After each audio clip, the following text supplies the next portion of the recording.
Guys അസ്സലാമു അലൈക്കും. അപ്പൊ നമ്മൾ ഇന്ന് ഉണ്ടാക്കുന്നത് ഒരു കേക്കാണ്. അപ്പം നമ്മ ഇത് ഷോപ്പിക്സിന് വാങ്ങിയതാണ്. അപ്പൊ നമുക്ക് എങ്ങനെ ഉണ്ടാക്കണ്ടേന്ന് നോക്കാം. ആദ്യം നമ്മൾ ഇതിലേക്ക് കുറച്ച് പൊടി ഇട്ട് കൊടുക്കാം. ആവശ്യത്തിന് പൊടിയാണ് നമ്മൾ ഇട്ട് കൊടുക്കുന്നില്ല. പൊടി ഇട്ട് ഫുൾ പൊടി ഇട്ടിന് അതിലേക്ക് 2 മുട്ട ഇട്ട് കൊടുക്കണം. ഒരു മുട്ട ഇട്ട് അങ്ങനെ 2 മുട്ട ഇട്ട് അതിന് 1/2 കപ്പ് വെള്ളം കൂട്ടിട്ട് നമുക്ക് ബീറ്റ് ചെയ്തെടുക്കാം. അപ്പൊ നമ്മൾ നന്നായി മിക്സ് ആക്കി എടുത്തിട്ടുണ്ട്. ഇത് നമുക്ക് പാത്രത്തിലേക്ക് മാറ്റാം.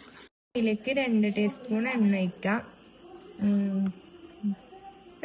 പാത്രം എടുത്തിട്ടുണ്ട്. നമ്മൾ എടുത്തത് ഒരു ഹാർട്ടിന്റെ ഷേപ്പാണ്. അപ്പൊ അതിലേക്ക് ബട്ടർ പേപ്പറും വെച്ച് എണ്ണയും വെച്ചിട്ട് സെറ്റാക്കി എടുത്തിട്ടുണ്ടെങ്കിൽ നമുക്ക് നേരത്തെ ആക്കി വെച്ചത് ഇതിലേക്ക് ഫില്ലാക്കാം.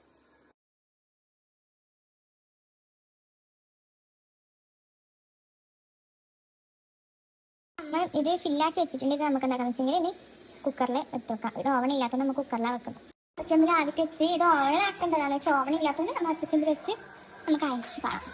കേക്ക് ഇവിടെ റെഡി ആയിട്ടുണ്ട്. ഇതിന്റെ നമുക്ക് സെറ്റും കാര്യമൊന്നുമില്ല, നമ്മൾ എല്ലാം വെച്ചിട്ട് ആക്കുന്നത്. മുറിച്ചിട്ടുണ്ട്, 2 ആക്കിയിട്ട് എടുത്തിട്ടുണ്ട്. അതിലേക്ക് നമ്മൾ സീറോ ഒഴിക്കുന്നുണ്ട്. സീറോ നന്നായിട്ട് ഒഴിക്കാം.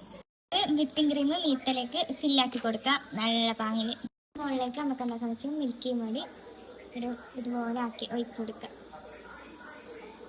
ആക്കുന്നത് നമുക്ക് തിന്നാനും വേണ്ടിയിട്ട് നമ്മളതായ ഒരു രീതിയിൽ നമുക്ക് അതിന് വേണ്ട സംവിധാനമൊന്നുമില്ല, എന്നാലും നമ്മൾ ഇല്ല വെച്ചിട്ട് ആക്കണം. നമുക്ക് മറ്റേ ലെയറും കൂടി നമുക്ക് വെച്ച് കൊടുക്കാം. അതിൻ്റെ മുകളിൽ വിപ്പിംഗ് ക്രീം വയ്ക്കാം. അതിന് മുമ്പ് ഇച്ചിരി സീറും കൂടി വെച്ചിട്ടായിട്ട് വിപ്പിംഗ് ക്രീം വെച്ചിട്ട് സെറ്റാക്കി എടുക്കാം. കേക്ക് ഇവിടെ റെഡി ആയിട്ടുണ്ട്. നമ്മൾ എന്തെല്ലാം വെച്ച് ഒപ്പിച്ചെടുത്ത് ഇതാണ് കേക്ക്. എല്ലാവരും ഉണ്ടാക്കി നോക്കാം. ലൈക്ക് ചെയ്യുക, ഷെയർ ചെയ്യുക, സബ്സ്ക്രൈബ് ചെയ്യുക നമ്മുടെ ചാനൽ. ഭക്ഷണം മക്രോണിയാണ്. അപ്പോൾ മക്രോണിയുടെ പൂങ്ങാൻ വെച്ചിട്ടുണ്ട്. പിന്നെ മസാല ആക്കാം. മക്രോണിക്ക് വേണ്ട ഉള്ളി നമുക്കിവിടെ മുറിച്ച് തരാം. നമ്മൾ മുട്ട മക്രോണിയാണ് ഇന്ന് ഉണ്ടാക്കുന്നത്. അപ്പോൾ നമുക്കിതിനെ മുറിച്ചിട്ട് കാണാൻ കഴിയും. ഉള്ളി, തക്കാളി, ക്യാപ്സിക്കോ, പച്ചമുളക് മുറിച്ച് വെച്ചിട്ടുണ്ട്. നമുക്കിത് ബാക്കിയെടുക്കാം. എണ്ണ ഒഴിച്ച് ചട്ടിയിലേക്ക് ഇനി നമുക്ക് ഉള്ളി ഇടാം. ഉള്ളി ഇട്ട് ഉള്ളി നല്ലപോലെ ബാക്കിയെടുക്കാം.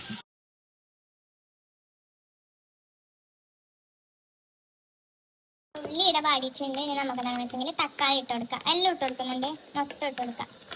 നന്നായി ബാക്കിയെടുക്കാം. അതുപോലെ ബാടി വന്നിട്ടുണ്ട്. അതിലേക്ക് നമ്മൾ ചിക്കൻ മസാല ഇട്ട് കൊടുക്കുന്നുണ്ട്. ഗരം മസാല ഇട്ട് കൊടുക്കുന്നുണ്ട്. കുറച്ച് കുരുമുളക് പൊടിയും ഇട്ട് കൊടുക്കുന്നുണ്ട്. നമുക്കത് മിക്സ് ആക്കി എടുക്കാം. ഇച്ചിരി മുളക് പൊടി ഇടുന്നുണ്ട്, ഒരു കളറിന് വേണ്ടിയിട്ടാണ് ഇച്ചിരി മുളക് പൊടി. നമുക്ക് മിക്സ് ആക്കാം. അതായത് മുട്ട പൊട്ടിച്ചിടുന്നുണ്ട്. നമ്മൾ മുട്ട മക്രോണിയാണ് ആക്കുന്നത്, ചിക്കൻ അല്ല, മുട്ട നമ്മളതായ രീതിയിലാണ് ആക്കുന്നതാണ്. അങ്ങനെ 3 മുട്ടയാണ് നമ്മൾ ഇവിടെ എടുത്തിട്ടുള്ളത്. അപ്പോൾ മുട്ട പൊട്ടിച്ചിട്ടിട്ട് നമുക്കിത് മിക്സ് ആക്കി എടുക്കാം. മക്രോണി അതിലേക്ക് ഇട്ട് കൊടുക്കുന്നുണ്ട്. ഫുള്ളായിട്ട്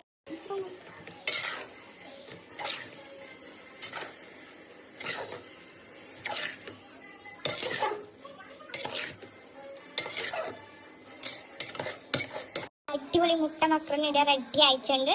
അങ്ങനെ നമുക്കിത് കഴിച്ചു നോക്കാം. മക്രോണി ഇവിടെ റെഡി ആയിട്ടുണ്ടെങ്കിൽ നമുക്ക് കഴിച്ചു നോക്കാം.